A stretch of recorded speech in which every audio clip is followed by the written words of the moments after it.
কি ব্যাপার বলো তো, রান্নার তো একেবারে ভোল পাল্টে গেছে দেখছি। দিদিমণি বললেন স্যার। ও দিদিমণি বললেন, তাই বলো। তাই দেখছি মুগের ডাল, শুক্তো, মাছের ঝাল তোমার পাল্লায় পড়ে বিরিয়ানি, তন্দুরি, কন্টিনেন্টাল এসব খেতে খেতে বাড়ির খাবার আর হোটেলের খাবারের তফাৎই ভুলে গিয়েছিলাম। তা দিদিমণি কখন বেরিয়েছেন? দিদিমণি বেরোননি তো। বেরোয়নি? দিদিমণি কোথায়? আমার সঙ্গে খেতে এলো না তো। রান্নাঘরে। রান্নাঘরে? রান্নাঘরে কি করছে? বিদিশা। বিদিশা? বিদিশা? ড্যাডি, তোমার সাথেই বসতাম। আসলে মশলা টশলাগুলো ভালো করে ধুয়ে না রাখলে একদম আটকে যায়, সেই জন্যই ধুয়ে নিলাম। হ্যাঁ, একবার এসো তো আমার সঙ্গে।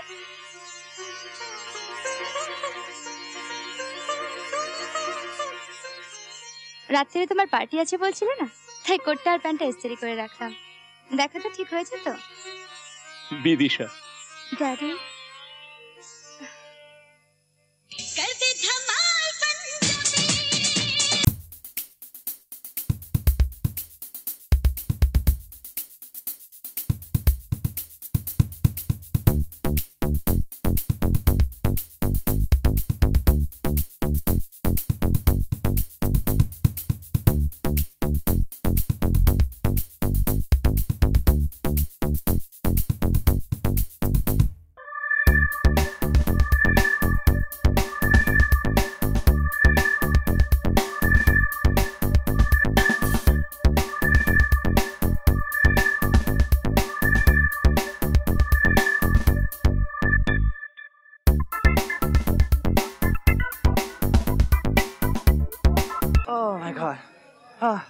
Hey, चल चल चल निकलते हैं। चल चल let's go bye bye see you girls bye चल এদিকে এসো, বেরিয়ে যাচ্ছে।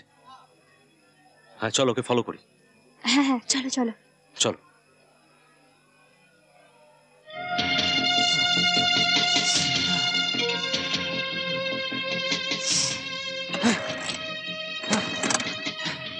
चल बैठ।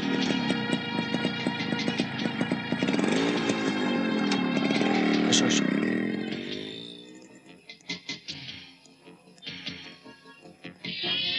শোনো, আমি তোমার গাড়িটা নিয়ে যাচ্ছি, তুমি একটা ট্যাক্সি নিয়ে বাড়ি যাও। নো চান্স, আমি তোমার সঙ্গেই আছি। এই কাজে প্রচন্ড রিস্ক আছে, তুমি বাড়ি যাও। তর্ক করলে ওরা পালিয়ে যাবে, তাড়াতাড়ি চলো। উফ ওকে, আরে তাড়াতাড়ি করো।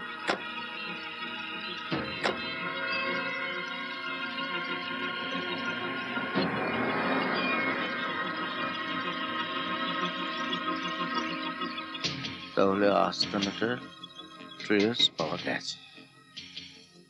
আচ্ছা, ওদের দল কজন আছে বলে তোমার মনে হয়? স্যার ওরকম ডেফিনিট তো বলতে পারবো না, তবে বন্দীদের বাদ দিয়ে জোনা আটেক তো হবেই। 8 জন। আমাদের কিন্তু খুব সাবধানে রেড করতে হবে। Yes sir.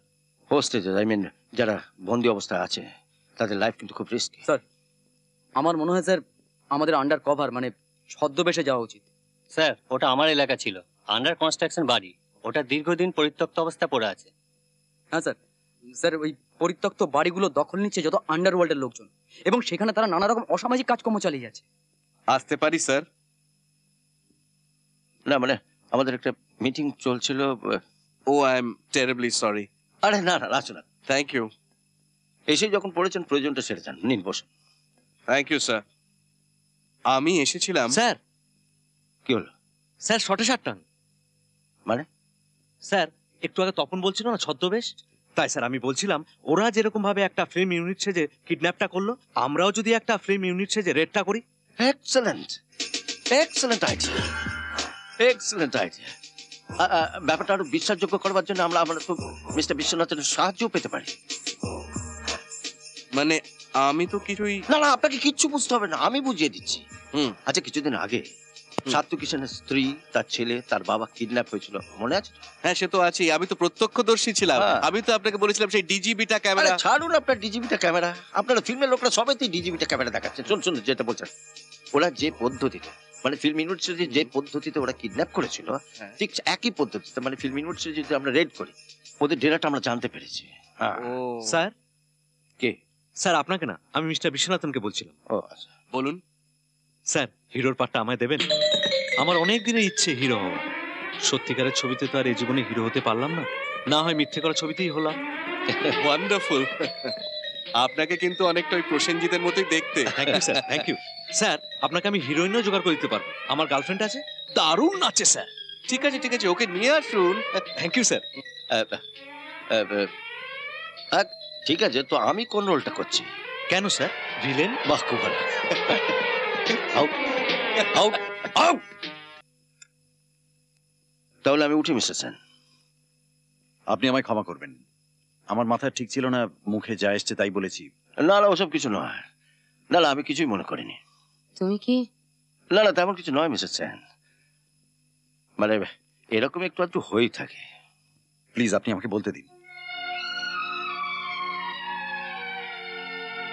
দেখো মিত্রা, তোমার সঙ্গে রঞ্জিত বাবুর পুরনো সম্পর্কের কথা তুমি নিজের মুখেই আমাকে বলেছিলে। আমি অত্যন্ত লজ্জিত মিস্টার চক্রবর্তী, আমায় ক্ষমা করে দেন প্লিজ। আমিও জানো, তাই ভেবেছি। কেমন যেন বিশ্বাস হচ্ছিল না। প্রাণ বাজি রেখে আমার ছেলেটাকে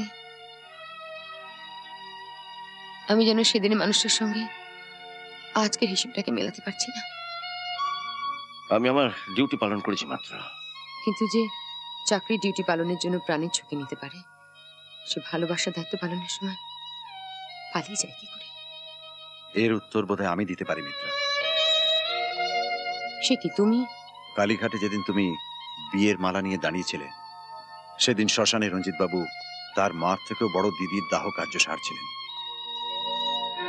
দিদি কবে? মিত্রার কাছ থেকে যখন আপনার পালানোর গল্পটা শুনি, আমার মনে একটু খটকা লেগেছিল।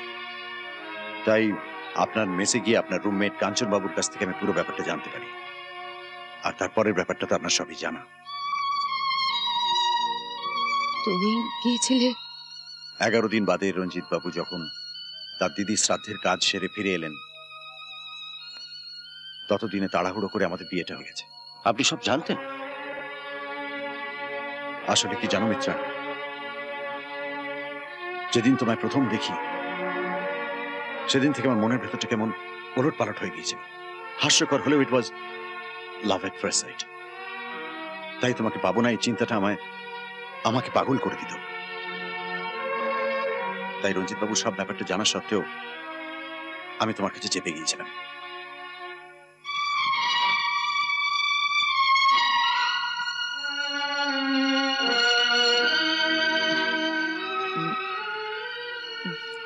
ভালো থাকবে। কি আশ্চর্য, আমি না হয় ছিলামই না কদিন বাড়িতে, তাই বলে ঘরদোর সব অগোছালো করে রেখে দিয়েছ। দেখেছো ছবিটা কত ধুলো পড়েছে।